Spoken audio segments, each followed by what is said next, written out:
Hi friends, welcome to Shyam institute. మనం ఇవాళ current affairs discuss చేద్దాం. సో వీటిలో భాగంగా మనకి 22వ ఫౌండేషన్ డే ఆఫ్ ఎన్సిఎస్టి. ఇది ఎప్పుడు అంటే 19th Second 25th మనం 22వ ఎన్సిఎస్టి డేని అబ్జర్వ్ చేశాం. సో దాని గురించి డిస్కస్ చేద్దాం. నీతి ఆయోగ్ సిఇఓ బివి సుబ్రహ్మణ్యం పదవీ కాలాన్ని మరో ఏడాది పొడిగించారు. దీని గురించి మాట్లాడతాం. పేరు మార్పులు, కొన్ని ఫోర్ట్లకి కానీ కొన్ని ప్రాంతాలకి పేర్లు మార్చారు, వాటి గురించి డిస్కస్ చేద్దాం. తర్వాత స్టాగ్ఫ్లేషన్ ఇది న్యూస్లో ఉంది, వార్తల్లో ఉంది, ఎక్కడ ఏంటి అనేది డిస్కస్ చేద్దాం. తర్వాత ప్రపంచ సామాజిక న్యాయ దినోత్సవం, సోషల్ జస్టిస్ డే కదా. సామాజిక న్యాయం అంటే సోషల్ జస్టిస్ కదా. సోషల్ జస్టిస్ డే గురించి మనం మాట్లాడుకుందాం. సో ఇవి మనం డిస్కస్ చేయబోయే పాయింట్స్. వీటిలో భాగంగా మొట్టమొదటిగా మనం కనుక చూస్తే 22వ ఫౌండేషన్ డే ఆఫ్ ఎన్సిఎస్టి. ఎన్నో ఫౌండేషన్ డే? 22వ ఫౌండేషన్ డే 22వ. సో ఇక్కడ మనకి కావాల్సిన పాయింట్స్ ఏంటి? ఎన్సిఎస్టి అంటున్నాడు కదా, national commission of scheduled tribes కదా. కమిషన్ ఆన్ షెడ్యూల్డ్ ట్రైబ్స్ అంట. సో ఇక్కడ ఈ పర్టికులర్ పార్ట్ గురించి మనం ఒకసారి చూస్తే, national commission of scheduled tribes. ఈ ఎన్సిఎస్టి మనకి national commission of scheduled caste 1992లో ఇంట్రడ్యూస్ చేశారు.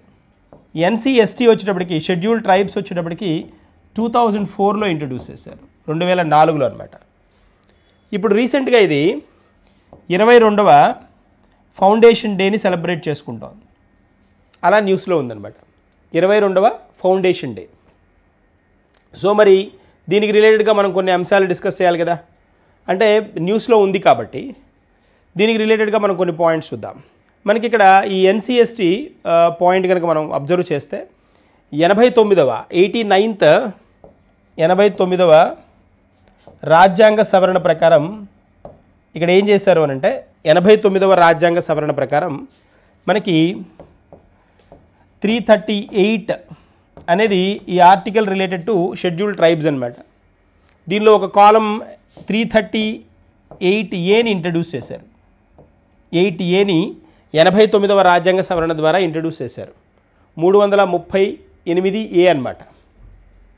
ఇది దేని గురించి మాట్లాడుతుంది అంటే, ఈ షెడ్యూల్డ్ ట్రైబ్స్ యొక్క రక్షణ గురించి, వాటి హక్కుల గురించి మాట్లాడుతుంది అనమాట. సో ఇప్పుడు మనకి ఈ 338A/5 అని ఒకటి ఉంది.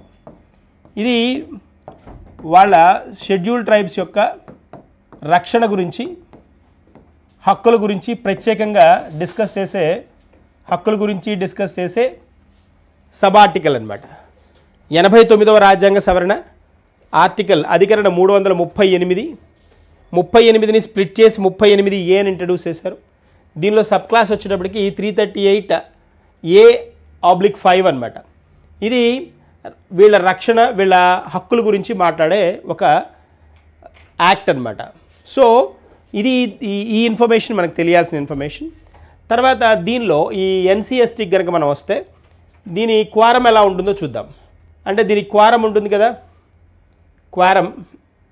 క్వారం అంటే ఏంటి అని అంటే, దీనిలో ఉండే మెంబర్స్ గురించి చెప్పేదాన్ని కోరం అంట.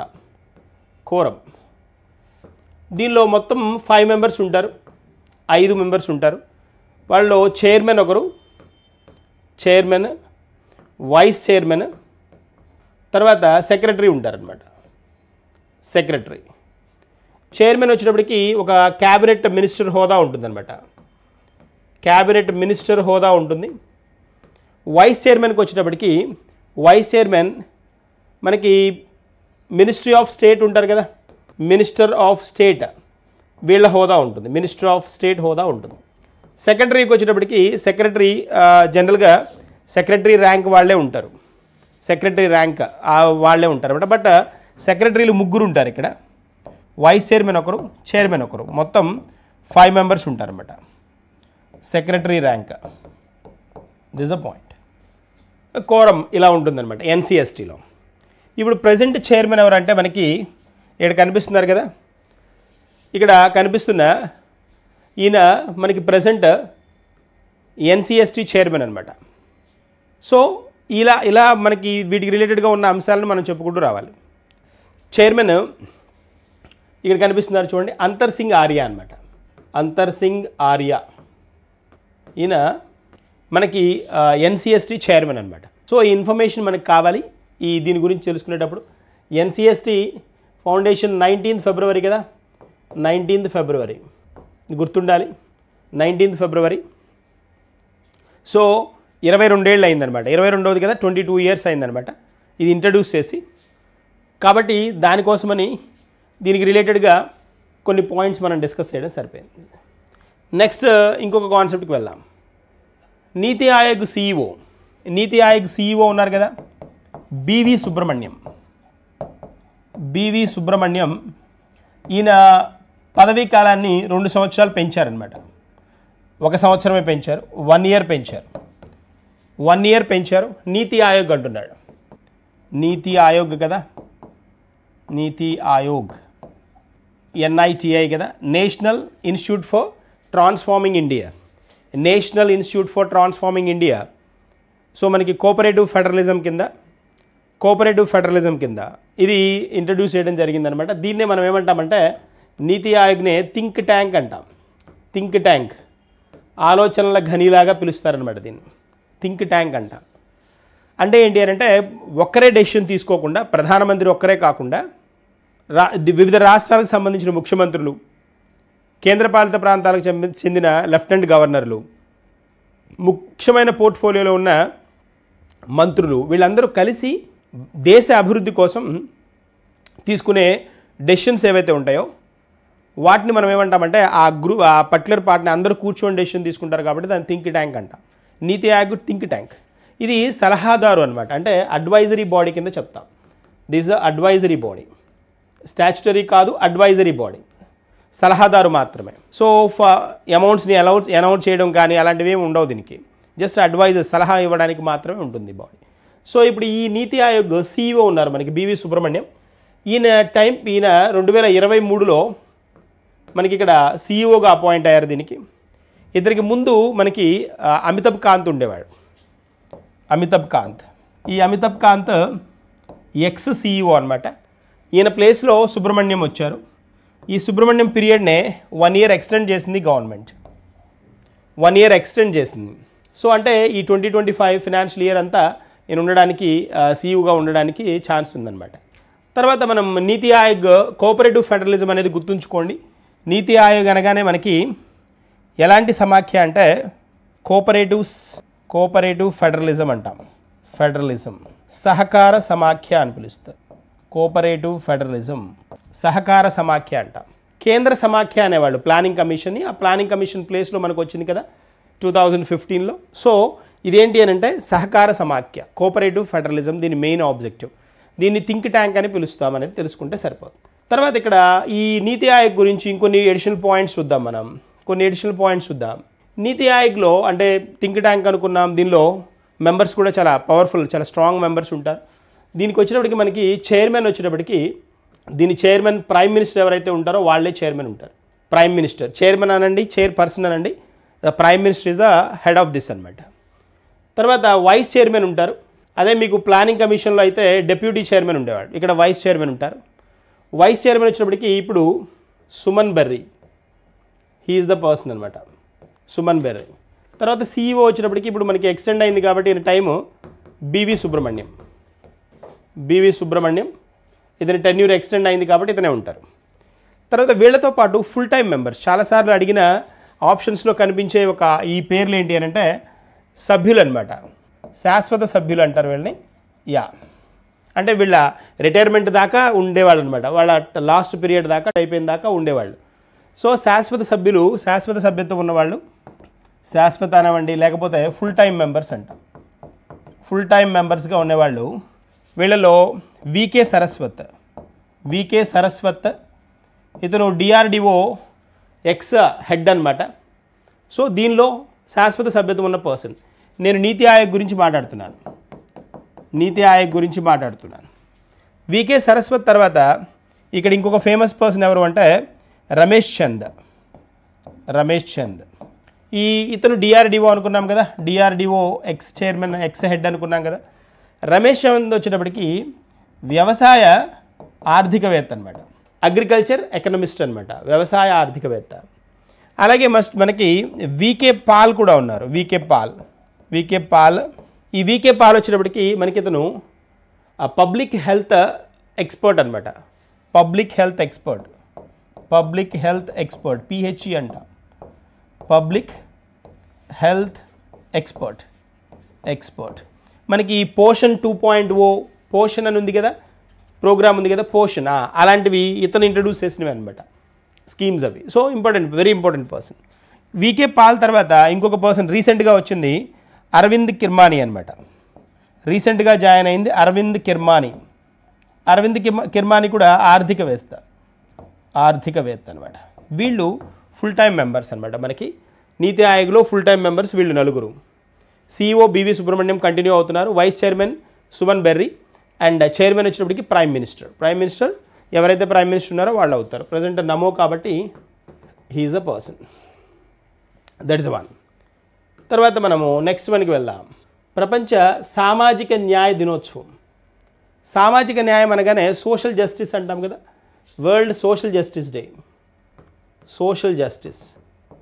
వరల్డ్ సోషల్ జస్టిస్ డే మనకి ఫిబ్రవరి 20th అనమాట. ఫెబ్ 20ని మనము ప్రపంచ సామాజిక న్యాయ దినోత్సవంగా చెప్పుకుంటాం. ఇది ఇలాంటివి అడగడానికి స్కోప్ ఉంటుంది. జనరల్గా ఈ సామాజిక న్యాయం మనకి ఈ డేని అబ్జర్వ్ చేస్తుంది ఎవరు అంటే ఐక్యరాజ్య సమితి అనమాట. ఐక్యరాజ్య సమితి దీన్ని ప్రవేశపెట్టడం జరిగింది, దీన్ని ఇంట్రడ్యూస్ చేయడం జరిగింది. సో ఇక్కడ దీని స్పెషాలిటీ ఏంటి అంటే ఈ సామాజిక న్యాయ దినోత్సవం దేని మీద ఫోకస్ చేస్తుందంటే అన్ని దేశాలకి అందరికీ శాంతియుతమైన వాతావరణం ఉండాలి, అందరికీ భద్రత ఉండాలి, సెక్యూరిటీ ఉండాలి. తర్వాత వీటితో పాటు జస్టిస్ కూడా, న్యాయం కూడా సమన్యాయం ఉండాలి, ఈక్వల్ జస్టిస్ ఉండాలి అనేది దీని మెయిన్ పిల్లర్స్ అనమాట. So peace, security, justice. So ఇది దీని యొక్క కండిషన్ అనమాట, ట్యాగ్ అనమాట. సో ఫిబ్రవరి 20th గుర్తుంచుకోండి, world social justice day or సామాజిక న్యాయ దినోత్సవం. దీనికి 2025కి గాను దాని ఇతివృత్తం ఏంటి అని అంటే ఇతివృత్తం empowering inclusion bridging gaps of social justice. Empowering inclusion bridging gaps of social justice is the theme for 2025. 2025కి గాను ఇది ఇతివృత్తం అనమాట. ఇది కూడా గుర్తుంచుకోవాలి. ఈ మధ్యకాలంలో ఈ థీమ్స్ అడుగుతున్నాడు కదా, ఇతివృత్తాలు అడుగుతున్నాడు కాబట్టి దాన్ని గుర్తుంచుకోవాలి. తర్వాత మరి నెక్స్ట్ వన్కి వెళ్దాం. నేమ్స్ చేంజెస్ కదా, పేరు మార్పులు. వీటి నుంచి క్వశ్చన్ అడుగుతాడు ఖచ్చితంగా, అన్ని కాంపిటేటివ్ ఎగ్జామ్స్లో అడగడానికి స్కోప్ ఉన్నది అనమాట ఇది. దీనిలో ఒకసారి మనం చూస్తే ఇక్కడ చూడండి, పేరు మార్పులు అంటున్నాడు. Vijaydurg fort William. Eastern command మనకి central eastern command fort William అనేది దాని నేమ్ అనమాట. ఇక్కడ మనకి ఆర్మీస్ ఈస్టర్న్ కమాండ్ యొక్క ప్రధాన కార్యాలయం, ఈస్టర్న్ కమాండ్ హెడ్ క్వార్టర్స్ కదా, ప్రధాన కార్యాలయం ఎక్కడ ఉంది అని అంటే మనకి కలకత్తాలో ఉందన్నమాట. దాన్నే ఫోర్ట్ విలియం అని పిలుస్తారు. అదే ఫోర్ట్ విలియం, ఏదది ఫోర్ట్ విలియం అనమాట. ఈ ఫోర్ట్ విలియంకి పేరు మార్చారు ఏమని అని అంటే విజయదుర్గ్ అని పేరు మార్చారు. ఇక్కడ ఆర్మీ కవాతులు అవి జరుగుతాయన్నమాట. దానికి ఎప్పుడో మన బ్రిటిషర్స్ రూల్ చేసిన టయానికి ఉన్న పేరు ఫోర్ట్ విలియం అని పేరుంది. ఆ ఫోర్ట్ విలియం పేరుని విజయదుర్గ్గా మార్చారు, విజయదుర్గ్ అని పేరు మార్చారు. దీంతోపాటు ఇంకా ఫోర్ట్ విలియం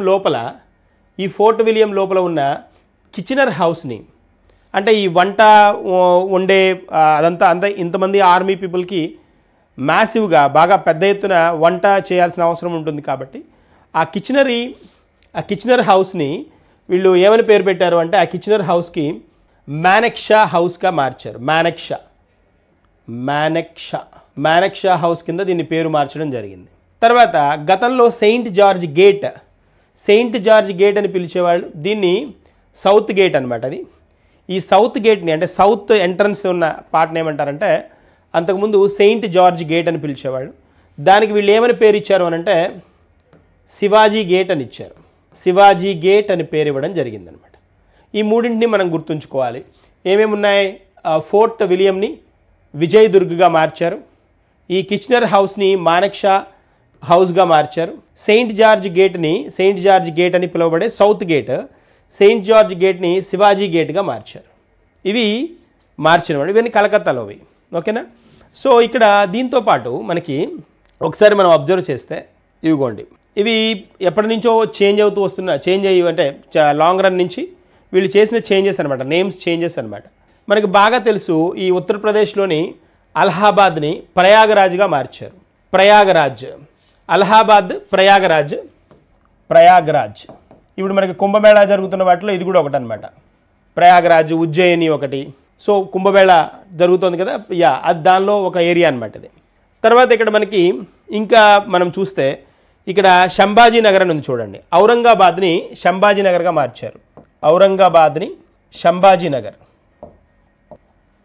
శంభాజీ నగర్ ఇప్పుడు దాని మీద మూవీ కూడా వచ్చింది కదా, చాగా. సో అలాగనమాట. అదే శంభాజీ నగర్, ఔరంగాబాద్ అని ఉండేది పూర్వపు నేమ్ అనమాట.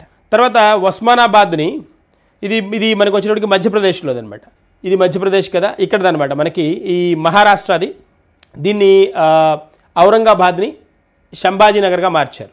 తర్వాత హౌషంగాబాద్ మధ్యప్రదేశ్లోది. ఇది ఎంపీ, ఇది మధ్యప్రదేశ్లోది, ఇది మహారాష్ట్రది అనమాట. హౌషంగాబాద్ మనకి చాలా ప్రాముఖ్యత ఉంది. అంటే మనకి కరెన్సీ నోట్ల మీద ఉపయోగించే ఇంక్ అక్కడే తయారవుతుంది అనమాట. హౌషంగాబాద్ కరెన్సీ నోట్ల మీద మనం వాడే కలర్స్ ఇంక్స్ ఉంటాయి కదా, ఇంక్ ఉంటుంది కదా, ఆ ఇంక్ తయారయ్యేది భారతదేశం మొత్తం మీద ఒకే చోట, అది హౌషంగాబాద్ అనమాట. ఈ హౌషంగాబాద్ పేరుని నర్మదాపూర్గా మార్చారు. హౌషంగాబాద్ని నర్మదాపురం అని మార్చారు. ఇలాగనమాట. అహ్మద్ నగర్ని అహల్యా నగర్గా మార్చారు. ఇది మహారాష్ట్రది అనమాట. అహ్మద్ నగర్ని అహల్యా నగర్గా మార్చారు. అంతకుముందున్న గుజరాత్లోని బరోడాని వడోదరగా మార్చారు. ఇలాగనమాట. చాలా నేమ్స్, చాలా చేంజెస్. సో విశాఖపట్నం నేమ్ కూడా, అంటే విశాఖపట్నం కనుక మనం చూస్తే ఇప్పుడు విశాఖపట్నం అదే, అంతకుముందు వైజాగ్ అని పిలిచేవాళ్ళం కదా, విశాఖపట్నం అని ఉండేది, దాన్ని వైజాగ్ని విశాఖపట్నంగా హోల్డ్ చేశారు, చేంజ్ చేశారు. ఇలాగనమాట. ఇలా చాలా చేంజెస్ తీసుకొచ్చారు. మనకి ఇంకా మనము కర్ణాటక కనుక చూస్తే శివమొగ్గ అని పేరు ఇచ్చారు. అంతకుముందు షిమోగా అని పిలిచేవాళ్ళు, షిమోగాని శివమొగ్గాగా మార్చారు. సో అక్కడ ఉన్న ప్లేస్కున్న ఇంపార్టెన్స్ని బట్టి అక్కడ ఎవరైనా స్పెషల్ పర్సన్స్ ఎవరైనా ఉంటే వాళ్ళ నేమ్స్ని ఇచ్చారనమాట. మనకి మొఘల్స్ రూల్ చేస్తున్నప్పుడు, తర్వాత ఢిల్లీ సుల్తానేట్స్ మొఘల్స్ వచ్చిన తర్వాత ఇక్కడ కొన్ని ఏరియాస్కి వాళ్ళ ఇంపాక్ట్ ఎక్కువగా ఉందన్నమాట. దాన్ని వీళ్ళు ఏం చేశారు అంటే హిందూ కల్చర్ని ప్రమోట్ చేస్తూ అక్కడ ఉన్న ఇంపార్టెన్స్ని బట్టి, ఏరియా ఇంపార్టెన్స్ని బట్టి వాళ్ళని పేర్లు ఇంట్రడ్యూస్ చేయడం జరిగిందనమాట. That is one. తర్వాత నెక్స్ట్ వన్కి వెళ్దాం. స్టాగ్ఫ్లేషన్ అనే వర్డ్, అంటే జనరల్గా మనం ఇన్ఫ్లేషన్ అని వింటాం, ఇన్ఫ్లేషన్ అనే వర్డ్ వింటాము. ఇన్ఫ్లేషన్ అంటే ద్రవ్యోల్బణం కదా, ద్రవ్యోల్బణం అని వింటాము. అలాగే డిఫ్లేషన్ కూడా వింటాం. ఇన్ఫ్లేషన్ వింటాం కదా. డిఫ్లేషన్ అంటే ప్రతిద్రవ్యోల్బణం కదా, ప్రతిద్రవ్యోల్బణం అని వింటాం. ఈ పదాలు విన్నాం. కానీ వీటిని దాటి, అంటే ఇన్ఫ్లేషన్ కనుక వచ్చింది అనుకోండి, ద్రవ్యోల్బణం వస్తే దాన్ని కౌంటర్ చేసేది ఏంటి అంటే డిస్ఇన్ఫ్లేషన్తో కౌంటర్ చేస్తారు. డిస్ఇన్ఫ్లేషన్ అంటాం. ద్రవ్యోల్బణాన్ని కంట్రోల్ చేసే మెకానిజం అనమాట. అదే డిఫ్లేషన్ కండిషన్ని కంట్రోల్ చేయడానికి మనం రిఫ్లేషనరీ కండిషన్స్ వాడతాం. రిఫ్లేషన్ అంటారు. ఓకే. ఇన్ఫ్లేషను, డిఫ్లేషను, డిస్ఇన్ఫ్లేషను, రిఫ్లేషన్, ఈ రెండు వాటికి అవే వస్తాయి.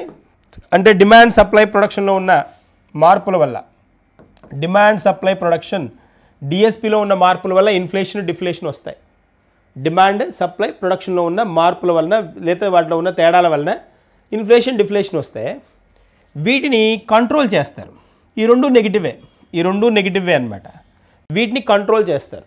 డిస్ఇన్ఫ్లేషన్ని, రిఫ్లేషన్ని కంట్రోల్ చేయడానికి మనకు ఒక్కొక్క వ్యవస్థ ఉంటుంది. అంటే కొన్ని మానిటరీ పాలసీ ద్వారా, కొన్ని ఫిస్కల్ పాలసీ ద్వారా కంట్రోల్ చేస్తారు. సో ఈ కంట్రోల్ చేసే మెకానిజం ఏదైతే ఉందో మనకి, అంటే వీటిని డిస్ఇన్ఫ్లేషన్ అయినా రిఫ్లేషన్ అయినా కండిషన్స్ని తీసుకురావడం ఏదైతే ఉందో, ఇవి ద్రవ్యోల్బణము, ప్రతిద్రవ్యోల్బణం ఉన్నప్పుడు వీటిని కౌంటర్ చేయడానికి ఈ వ్యవస్థలు ఉపయోగిస్తారు. మానిటరీ పాలసీ కానీ ఫిజికల్ పాలసీ ద్వారా వీటి మీద ఫోకస్ చేస్తారు. అంతా బాగుంది. డిమాండ్ సప్లై ప్రొడక్షన్ వల్ల ఇన్ఫ్లేషన్ డిఫ్లేషన్ వస్తే వాటిని కౌంటర్ చేయడం అంటే వాటిని నివారించడానికి, వాటిని కంట్రోల్ చేయడానికి డిజిన్ఫ్లేషన్ రిఫ్లేషన్ అనే వ్యవస్థ వాడతాం, మెకానిజమ్స్ వాడతాం, సింపుల్ ఐడియా కోసం అనమాట. సో ఇప్పుడు ఈ స్టాగ్ఫ్లేషన్ అంటే ఏంటి అని అంటే జనరల్గా మనకి ఒక చిన్న రూల్ ఏం చెప్తుందంటే ఫిలిప్స్ కర్వ్ కానీ ఫిలిప్స్ రూల్స్ కానీ ఫిలిప్స్ కర్వ్ ఏం చెప్తుందంటే ద్రవ్యోల్బణం ఉన్నప్పుడు నిరుద్యోగితకు ఛాన్స్ ఉండదు అని చెప్తారు. అంటే ద్రవ్యోల్బణం తీవ్ర స్థాయిలో ఉన్నప్పుడు నిరుద్యోగిత తక్కువగా ఉంటుంది, నిరుద్యోగిత తక్కువగా ఉన్నప్పుడు ద్రవ్యోల్బణం ఎక్కువగా ఉంటుంది. ఈ రెండు ఇన్వర్స్లీ ప్రపోర్షనేట్లో ఉంటాయి, విలోమానుపాతంలో ఉంటాయన్నమాట. ఏవేవి? ఇన్ఫ్లేషన్ ఒకటి, అన్ఎంప్లాయ్మెంట్ ఒకటి, ద్రవ్యోల్బణము తర్వాత నిరుద్యోగిత, ఈ రెండు అనమాట. ఈ రెండు అంటే ఇన్వర్స్లీ ప్రపోర్షనేట్గా ఉంటాయన్నమాట అనే సూత్రం మనకి జనరల్గా తెలిసినదే. పర్టికులర్ కాన్సెప్ట్ మనకు తెలిసిందే, ఈ రెండు ఇన్వర్స్లీ ప్రపోర్షనేట్గా ఉంటాయని. అయితే ఇక్కడ మనం కనుక పాయింట్ ఆలోచిస్తే ఈ స్టాగ్ఫ్లేషన్ అనేది ఇప్పుడు రీసెంట్గా ఎందుకు వార్తల్లో ఉంది అని అంటే, స్టాగ్ఫ్లేషన్ అనేది వార్తల్లో ఉండడానికి రీజన్ ఏంటి అని అంటే అమెరికా మార్కెట్ ఈ స్టాగ్ఫ్లేషన్కి గురైందనమాట. ఈ స్టాగ్ఫ్లేషన్కి అమెరికా మార్కెట్ ఎఫెక్ట్ అయింది, అందుకని వార్తల్లో ఉంది, అందుకని మనం చెప్పుకుంటున్నాం, దీని గురించి మాట్లాడుతున్నాం. సో మనకి ఇక్కడ ఇన్ఫ్లేషన్ డిఫ్లేషన్ గురించి తెలిస్తే చాలు. Inflation may be bad but deflation is worst అంటారు. అంటే ఇన్ఫ్లేషన్ వల్ల కొంత నష్టం జరిగితే డిఫ్లేషన్ వల్ల చాలా ఎక్కువ నష్టం జరుగుతుంది అనేది కాన్సెప్ట్. అది జస్ట్ మైండ్లో పెట్టుకోండి. ఇక్కడ స్టాగ్ఫ్లేషన్ అన్నప్పుడు ఏమవుతుందంటే జనరల్గా స్టాగ్ఫ్లేషన్ అన్నప్పుడు మనం ఇప్పుడే చెప్పుకున్నాం ఫిలిప్స్ కర్వ్ ప్రకారం. ఫిలిప్స్ కర్వ్ ఏం చెప్తుంది? ఫిలిప్స్ కర్వ్ ఏం చెప్తుంది అని అంటే ఎప్పుడైతే మనకి ద్రవ్యోల్బణం ఉందో, ద్రవ్యోల్బణం గనక పెరుగుతూ ఉంటే లేదా ద్రవ్యోల్బణం ఎక్కువగా ఉన్నప్పుడు నిరుద్యోగిత తక్కువగా ఉండడానికి స్కోప్ ఉంది అని అంటాం, జనరల్ ఐడియా. మన అలాంటి పరిస్థితిని మనం తెలిసిన అంశం ఇది. అయితే ఇక్కడ స్టాగ్ఫ్లేషన్లో ఏమవుతుందంటే ఇన్ఫ్లేషన్తో పాటు అన్ఎంప్లాయ్మెంట్, ఎకనామిక్ గ్రోత్ తగ్గిపోతుంది, అన్ఎంప్లాయ్మెంట్ తారాస్థాయిలో ఉంటుంది, ఇన్ఫ్లేషన్ తారాస్థాయిలో ఉంటుంది. అలాంటి కండిషన్ని మనం ఏమంటామంటే we call it as stagflation అంటాం. అలాంటి పరిస్థితిని మనం ఏమంటామంటే స్టాగ్ఫ్లేషన్ అని పిలుస్తాం. స్టాగ్ఫ్లేషన్ అంటే ద్రవ్యోల్బణము బాగా ఎక్కువగా ఉంటుంది, దాంతోపాటు నిరుద్యోగిత ఎక్కువగానే ఉంటుంది, ఎకనామిక్ గ్రోత్ ఆర్థిక వృద్ధి ఏమవుతుందంటే ఎకనామిక్ గ్రోత్ తగ్గిపోయి ఉంటుంది. ఈ మూడింటి కాంబినేషనే మనం స్టాగ్ఫ్లేషన్ అంటాం. ఇక్కడ చూస్తే మనకు అర్థమవుతుంది. జీడిపి డౌన్ఫాల్లో ఉంది చూడండి, అన్ఎంప్లాయ్మెంట్ పెరిగింది, డిమాండ్ తగ్గుంది, అంటే ఇన్ఫ్లేషన్ ఎక్కువగా ఉంది. ఈ సందర్భాన్ని మనం ఏమని పిలుస్తామంటే స్టాగ్ఫ్లేషన్. ఇప్పుడు అమెరికా ఫేస్ చేస్తున్న ప్రాబ్లం ఇదనమాట, స్టాగ్ఫ్లేషన్ అనమాట. అమెరికా మార్కెట్ ఫేస్ చేస్తున్న ప్రాబ్లమే. సో సింపుల్ వేలో చెప్పుకోవాలి అంటే మనకి ద్రవ్యోల్బణము ప్రతి ద్రవ్యోల్బణం అనేది మనం కామన్గా వినే వర్డ్స్. ద్రవ్యోల్బణం కంటే ప్రతి ద్రవ్యోల్బణం మనకి డేంజర్ అనమాట. ఎందుకు అంటే inflation may be bad but deflation is worst అంటారు. అంటే దీని నుంచి వచ్చే ఇంపాక్ట్ ఏమవుతుందంటే చాలా తీవ్ర స్థాయిలో ఉంటుంది. డిఫ్లేషన్ నుంచి వచ్చే ఇంపాక్ట్, ప్రతి ద్రవ్యోల్బణం వల్ల వచ్చే ఇంపాక్ట్. ఇక్కడ మన పాయింట్ ఏంటి? స్టాగ్ఫ్లేషన్ అనేది రీసెంట్గా అమెరికా ఎఫెక్ట్ అయింది కాబట్టి, దాన్ని వార్తల్లో ఉంది కాబట్టి కరెంట్ ఇష్యూ కింద మనం చెప్పుకుంటున్నాం. ఈ స్టాగ్ఫ్లేషన్ ఉన్నప్పుడు ఏమవుతుందంటే ఆర్థిక వృద్ధి మందగిచ్చి ఉంటుంది, తగ్గిపోయి ఉంటుంది, అన్ఎంప్లాయ్మెంట్ చాలా ఎక్కువగా ఉంటుంది, దాంతోపాటు ఇన్ఫ్లేషన్ కూడా ఎక్కువ ఉంటుంది. అన్ఎంప్లాయ్మెంట్ ఇన్ఫ్లేషన్ రెండు పెరుగుతూ ఉన్న సందర్భాలు ఉండవు, ఎందుకంటే చాలా రేర్గా ఉంటాయి. ఫిలిప్స్ కర్వ్ కూడా ఏం చెప్తుంది? ఫిలిప్స్ రూల్ ఏం చెప్తుందంటే ఒకటి ఇన్ఫ్లేషన్ ఉన్నప్పుడు ఇన్ఫ్లేషన్ ఉన్నప్పుడు అన్ఎంప్లాయ్మెంట్ తక్కువగా, లేదా అన్ఎంప్లాయ్మెంట్ తారాస్థాయిలో ఉంటే ఇన్ఫ్లేషన్ తక్కువగా ఉండే సందర్భాలను మనం మార్కెట్లో చూస్తామని చెప్తారు. బట్ ఇక్కడ వాటికి విరుద్ధంగా ఈ కండిషన్ నడుస్తుంది, దీన్నే స్టాగ్ఫ్లేషన్ అంట. ఇది ఎక్కువ రోజులు ఉండదు, బట్ మార్కెట్ని కొంచెం కుదేలు చేస్తుంది అనమాట, ఇబ్బంది పెట్టే అంశం అనమాట. That is one. తర్వాత నెక్స్ట్ కాన్సెప్ట్కి వెళ్దాం. Yes, international finance corporation, IFC అని వింటారు. ఇది మనకి ఫ్రీక్వెంట్గా కనిపించే అంశమే. ఇంటర్నేషనల్ ఫైనాన్షియల్ కార్పొరేషన్ అంటాం, ఐఎఫ్సి అని పిలుస్తారు దీన్ని, ఐఎఫ్సి. ఇక్కడ ఈ ఇంటర్నేషనల్ ఫైనాన్షియల్ కార్పొరేషన్ గురించి చెప్పే ముందు ఒక చిన్న పాయింట్ నేను యాడ్ చేస్తాను. జనరల్గా మనకి వరల్డ్ బ్యాంక్ గ్రూప్ అంటాం. అందరికీ వరల్డ్ బ్యాంక్ అంటే తెలుసు, ప్రపంచ బ్యాంక్ అంటే అందరికీ తెలుసు, కానీ ప్రపంచ బ్యాంక్ గ్రూప్ అని దేన్ని అంటారు అంటే మనకి IBRD, international bank for reconstruction and development, international bank for reconstruction and development IBRD, ఐబిఆర్డితో పాటు ఐడిఏ ఇంటర్నేషనల్ డెవలప్మెంట్ ఏజెన్సీ అంట, IDA, IFC international finance corporation ఇక్కడ కనిపిస్తుంది ఐఎఫ్సి, తర్వాత ఐసిఎస్ఐడి అని ఉంటుంది, ఐసిఎస్ఐడి, దీంతో పాటు ఎంఐజిఏ అంటే ఏమైనా కాన్ఫ్లిక్ట్ సెటిల్మెంట్స్ కావాలి అంటే ఏమైనా తగాదాలను తీర్చడానికి ఐసిఎస్ఐడి ఉంటుంది. మల్టీ ఇన్వెస్ట్మెంట్ గ్యారంటీ ఏజెన్సీ కింద మెగా ఉంటుంది.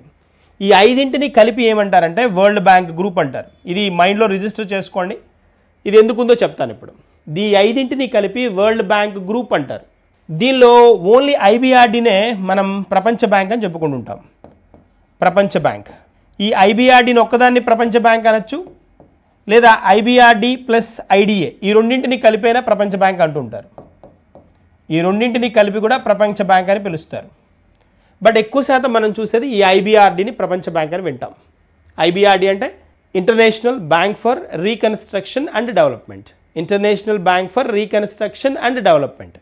సో ఇక్కడ ఈ ఐబిఆర్డి గురించి నేను ఇప్పుడు ఈ గ్రూప్ గురించి ఎందుకు చెప్పాను అని అంటే, ఈ ఐఎఫ్సి అనేది ఇక్కడిది అనమాట, ఈ గ్రూప్లోది అనమాట. ఐఎఫ్సి అనేది ఈ గ్రూప్లోది. ఇప్పుడు ఇది వార్తలో ఎందుకుందో విందాం. ఈ ఐఎఫ్సి ఎందుకు న్యూస్లో ఉంది అని అంటే, మనకి వేస్ట్ ఇన్సినిరేషన్ అని ఒక కాన్సెప్ట్ ఉంది. వేస్ట్ ఇన్సినిరేషన్, ఇది ఒకసారి చూడండి. వేస్ట్ ఇన్సినిరేషన్ అంట. అంటే ఏంటి అంటే, ఇన్సినిరేషన్ అంటే దేన్నైనా దహనం చేయడం లేదా కాల్ చేయడం. దేనైనా సరే కాల్ చేయడాన్ని మనం ఏమంటామంటే ఇన్సినిరేషన్ అంటాం. ఇన్సినిరేషన్ ఇప్పుడు ఈ మనకి మెడికల్ వేస్ట్ అది ఉంటుంది కదా, వాటిని కాల్ చేస్తారు. ఇన్సినరేషన్ మెషిన్స్ ఉంటాయి హాస్పిటల్స్లో. ఆ ఇన్సినరేషన్ మెషిన్స్లో ఏం చేస్తారంటే ఈ మెడికల్ డస్ట్ వేస్ట్ అంతా పడేస్తారు, అవి కాలిపోయి డికంపోజ్ అవుతాయి. జనరల్ ప్రాసెస్ అది.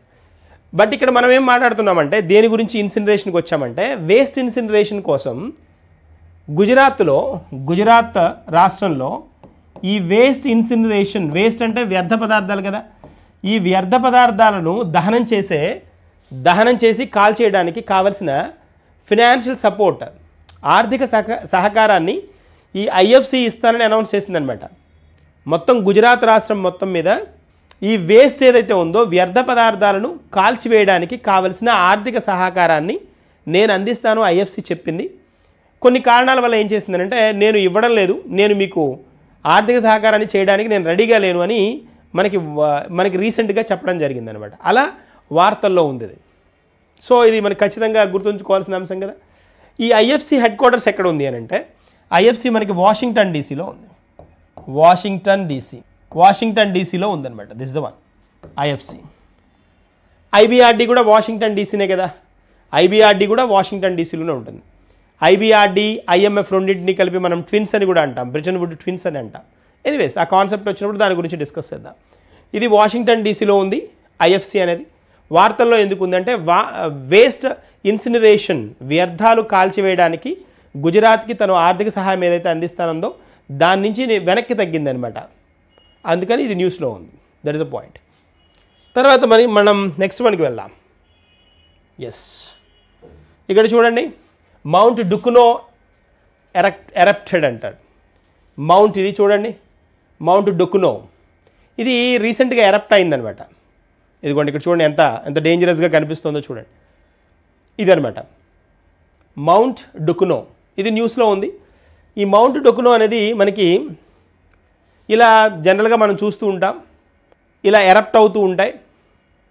ఈ ఎరప్షన్ అంటాం కదా దీన్ని. జనరల్గా వీటికి సెవరల్ రీజన్స్ ఉంటాయి. మనది జాగ్రఫీ రిలేటెడ్ కాన్సెప్ట్ అవుతుంది. సో ఇక్కడ ఇలాగా ఈ మౌంట్ డుకోనో ఎరప్టెడ్ అంటున్నాం. ఎరప్షన్ అంటే విస్ఫోటనం చెందడం, విస్ఫోటనం అనమాట. ఇదిగోండి ఇక్కడ మనకి లావా వస్తుంది కదా, వాటి నుంచి కనిపిస్తుంది, లావా కనిపిస్తుంది. విస్ఫోటనం జరిగింది. ఇలా జరిగినప్పుడు ఎక్కడ అని అడుగుతాడు, ఈ మౌంట్ డుకోనో ఎక్కడిది అని అడుగుతాడు. మౌంట్ డుకోనో ఇండోనేషియాలోదనమాట. మౌంట్ డుకోనో ఇండోనేషియాకి చెందిన ఇక్కడ ఇది ఈ రీసెంట్గా ఎరప్ట్ అవ్వడం, విస్ఫోటనం చెందడం జరిగిందనమాట. ఇలా మనకి దీనిలో అంటే రెగ్యులర్గా కంటిన్యూస్గా విస్ఫోటనం చెందేవి కూడా ఉన్నాయి. అయితే ఎలాంటి సౌండ్స్ లేకుండా నిరంతరంగా నిరంతరంగా విస్ఫోటనం జరిగే మౌనా లోవా అనమాట. ఈ మౌనా లోవా అనేది మనకి నిరంతరం విస్ఫోటనం జరుగుతూనే ఉంటుంది. ఇక్కడ అగ్నిపర్వత విస్ఫోటనం అనమాట. సో ఇది ఈ అగ్నిపర్వతం మౌంట్ డుకోనా అగ్నిపర్వతం ఇది మనకి ఎక్కడ ఉంది అని అంటే ఇండోనేషియాలో ఉంది. నిరంతరం విస్ఫోటనం చెందుతుంది, కానీ ఎలాంటి సౌండ్స్ కానీ ఎలాంటివి ఉండదు. ఏంటంటే మౌనా లోవా. ఈ మౌనా లోవా మనకి హవాయి ఐలాండ్స్లో అనమాట. హవాయి అంటాం కదా, హవాయి ఐలాండ్స్ ఉంది కదా, హవాయి ఐలాండ్స్లో అనమాట. ఇది హవాయి నేషనల్ పార్క్లో ఉంటుంది. హవాయి నేషనల్ పార్క్లో ఉంటుందన్నమాట. ఇది మౌనా లోవా. చాలాసార్లు మనకి రెగ్యులర్గా ఇక్కడ విస్ఫోటనం జరుగుతూ ఉంటుంది. ఈ అగ్నిపర్వతం విస్ఫోటనం రెగ్యులర్గా ఉంటుంది. సో బట్ అయితే ఎలాంటి ఎఫెక్ట్ అంటే తీవ్ర స్థాయిలో దీని నుంచి వచ్చే ఎఫెక్ట్ ఉండదు. కానీ ఇక్కడ మౌంట్ పీలియన్ ఉంది. ప్రపంచంలో అంటే దాదాపుగా 8 నుంచి 10 అడుగుల ఎత్తుకు కూడా ఈ నిప్పు రవ్వలు లావా వెదజిల్లుతూ ఉండే అగ్నిపర్వతం ఏంటి అంటే మౌంట్ పీలే. ఇది వెస్ట్ ఇండియాలో ఉందన్నమాట. వెస్ట్ ఇండీస్ సంబంధించింది మౌంట్ పీలీ అంట. ఈ మౌంట్ పీలీ మనకి చాలా డేంజరస్ జోన్లోకి వెళ్ళిన సందర్భాలు కూడా చాలా ఉన్నాయి. 8 అడుగుల పైకి కూడా ఈ లావా వెదజిల్లుతుందనమాట. సో ఇక్కడ దగ్గరలో ఉన్న అంటే ఈ వెస్ట్ ఇండీస్లో ఉన్న ఒక సిటీ మనకి సెయింట్ పేరీ అనే ఒక సిటీ ఉంది. మౌంట్ పీలీకి సంబంధించి సెయింట్ పెయిరీ అనమాట. ఈ సెయింట్ పెయిరీ అనే సిటీ నగరం దీని ఎరప్షన్ వల్ల, దీని విస్ఫోటనం వల్ల, ఈ మౌంట్ పీలీ అనే అగ్నిపర్వతం విస్ఫోటనం చెందడం వల్ల మనకి సెయింట్ పేరీ నగరం ఒకటి కంప్లీట్గా దహనం అయిపోయింది అనమాట. రాత్రికి రాత్రే కంప్లీట్గా నగరం అంతా బ్లాస్ట్ అయిపోయింది అనమాట. అంత డేంజరస్ వన్ ఇది. ప్రపంచంలో మోస్ట్ డేంజరస్ వన్ ఏది అని అంటే మౌంట్ పీలీ. రెగ్యులర్గా కనిపించదు, బట్ ఎరప్షన్ జరుగుతూ ఉంటుంది. బట్ రెగ్యులర్గా ఎరప్షన్ జరిగేది, విస్ఫోటనం జరుగుతూ ఉండేది మౌనా లోవా. మనకి మౌనా లోవా హవాయి దీవులు అనమాట. సో ఇవి గుర్తుంచుకుంటే సరిపోతుంది. ఇప్పుడు మనకి ఇండోనేషియాకి సంబంధించిన అగ్నిపర్వతం ఇది మౌంట్ డొకోనో వార్తల్లో ఉందన్నమాట. That's a point. తర్వాత నెక్స్ట్ వన్కి వెళ్దాం. ఈ ఇండియా అర్జెంటీనా లిథియం పార్ట్నర్షిప్ అంటున్నాడు. ఇండియా అర్జెంటీనా జనరల్గా దీని గురించి మనం కొన్ని పాయింట్స్ డిస్కస్ చేయాలి. ప్రపంచంలో లిథియం వనరులు ఏవైతే ఉన్నాయో, లిథియం వనరులలో టాప్ ఉత్పత్తి చేసే అంటే టాప్ లెవెల్లో ఉన్న టాప్ ప్రొడ్యూసర్స్ ఎవరు అంటే బొలీవియా, అర్జెంటీనా, చిలీ.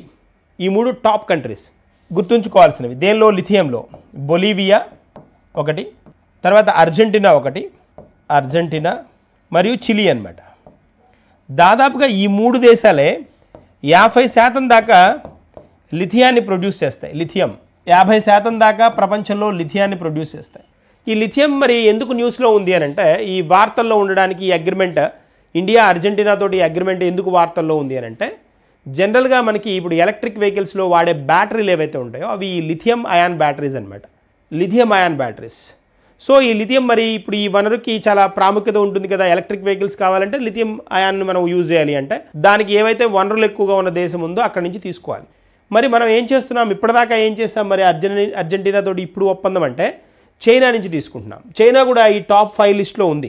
చైనా కూడా ఈ లిస్ట్లో ఉంది. అంటే టాప్ కంట్రీస్ లిస్ట్లో మనకి 5th పొజిషన్లో ఉంది చైనాలో కూడా లిథియం రిజర్వ్స్ ఉన్నాయన్నమాట. ఉన్నాయి మనకి. ఇదిగోండి ఇక్కడ కనిపిస్తున్నాయి కదా లిథియం రిజర్వ్స్. ఇక్కడ మరి చైనా నుంచి మనం తీసుకునే వాళ్ళం. కానీ ఇప్పుడు ఏంటి అని అంటే దానికంటే మనకి స్ట్రాంగ్ రిసోర్స్ మనకి అర్జెంటీనా అనడం.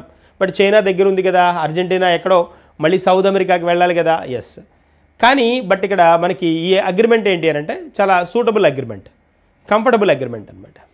సో అందుకని ఇండియా దీనివైపు మొగ్గు చూపడం జరిగిందనమాట.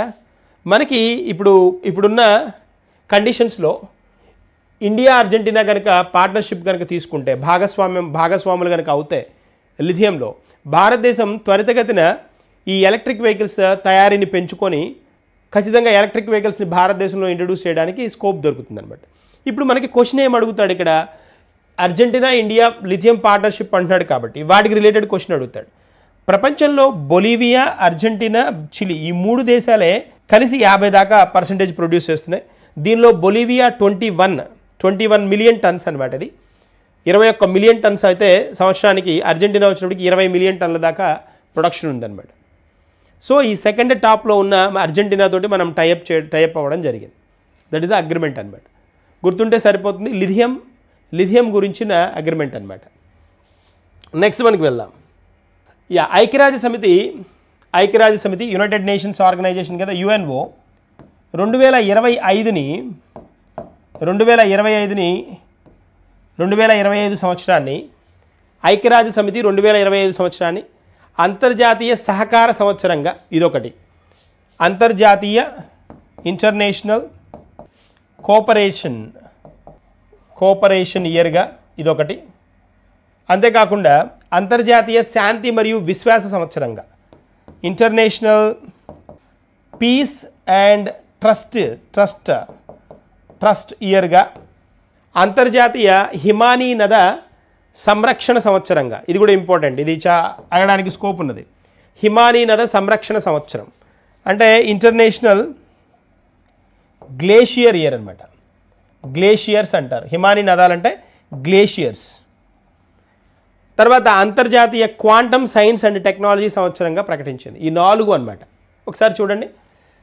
అంతర్జాతీయ సహకార సంవత్సరంగా, ఇంటర్నేషనల్ కోఆపరేషన్ ఇయర్గా, అంతర్జాతీయ శాంతి మరియు విశ్వాస సంవత్సరంగా, ఇంటర్నేషనల్ పీస్ అండ్ ట్రస్ట్ ఇయర్గా, అంతర్జాతీయ హిమానీ నద సంరక్షణ సంవత్సరంగా, ఇంటర్నేషనల్ గ్లేషియర్ ఇయర్గా, అంతర్జాతీయ quantum science, international quantum science and technology ఇయర్గా అనౌన్స్ చేస్తుంది అనమాట. ఇంపార్టెంట్, ఇది కన్ఫామ్గా క్వశ్చన్ అడగడానికి స్కోప్ ఉన్నది, ఖచ్చితంగా అడుగుతాడు.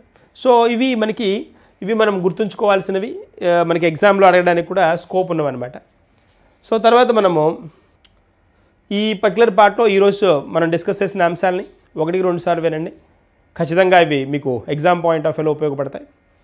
I wish you all the best. Thank you.